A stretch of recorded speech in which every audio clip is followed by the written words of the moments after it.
Thank you, Mr. Toastmaster, fellow Toastmasters, and guests. It's my pleasure to have the opportunity to evaluate John this evening. I think he did a crackerjack job. His topic was vocal variety, and he told me that he's practiced this once or twice, gave me a little glimpse about what he was going to attempt to achieve, but I had no idea it was about dating.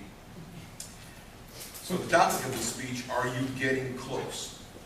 I think the topic itself was very appropriate.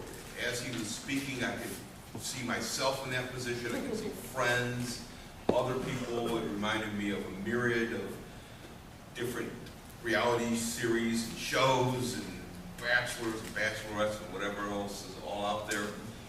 And even commercials show speed dating, online dating, and funny situations that I think to a person, anyone could come up with a funny scenario, or perhaps not so funny scenario or situation where they had been. But with respect to the vocal variety, I think the first analogy you gave about listening was very important. That's perhaps the most important thing about dating. But I think a little bit more, what would have enhanced the speech a little bit more is if you would have maybe softened your voice and then brought us to a big ending. But one of the goals was to keep everyone's attention. Different examples enhanced the engagement and the understanding.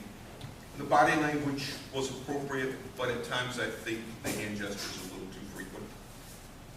Organization was another topic or objective.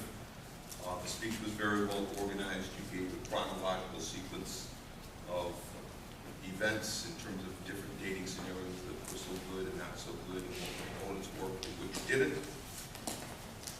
But at times when emphasizing the point, John, I think if you would have engaged slightly bit more crescendo, or perhaps more diminutive speech qualities at times.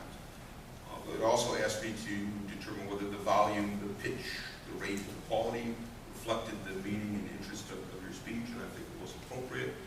I think everyone enjoyed it.